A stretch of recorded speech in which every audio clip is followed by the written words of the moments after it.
আল্লাহ যখন এই পৃথিবী সৃষ্টি করলেন, পৃথিবীর মধ্যে ভাইব্রেশন হচ্ছিল, কাঁপাকাঁপি, কাঁপছিল পৃথিবী। আল্লাহ পৃথিবীর কাঁপাকাঁপি বন্ধ করার জন্য এই পেরেকের মতো পাহাড়গুলোকে পৃথিবীতে ঠুকে দিলেন, কাঁপাকাঁপি বন্ধ হয়ে গেল। এই দৃশ্য দেখে ফেরেশতারা বলে, ইয়া রাব, হাল মিন খালকিকা আশাদ্দু আলাল জিবাল। আল্লাহ, পাহাড়ের এত শক্তি, পৃথিবী কাঁপতেছিল, পাহাড় আপনি ঠুকে দিলেন, পৃথিবীর কাঁপাকাঁপি বন্ধ হয়ে গেল। আপনার সৃষ্টির মধ্যে পাহাড়ের চেয়ে শক্তিশালী কিছু আছে? আল্লাহ বললেন আছে। সেটা কি? আল হাদিদ। আল্লাহ বললেন সেটা লোহা।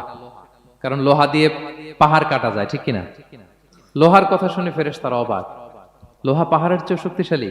ফেরেশতারা প্রশ্ন করলো, ইয়া রাব্বি হাল মিন খালকিকা আশাদ্দু মিনাল হাদিদ।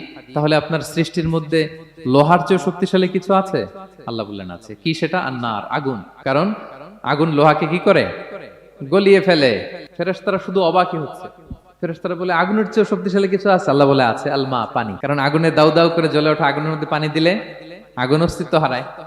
ফেরেশতারা শুধু অবাকই হচ্ছে। তারা বলে, তাহলে পানির চেয়ে শক্তিশালী কিছু আছে? আল্লাহ বলেন আছে। আর রিহ, বাতাস।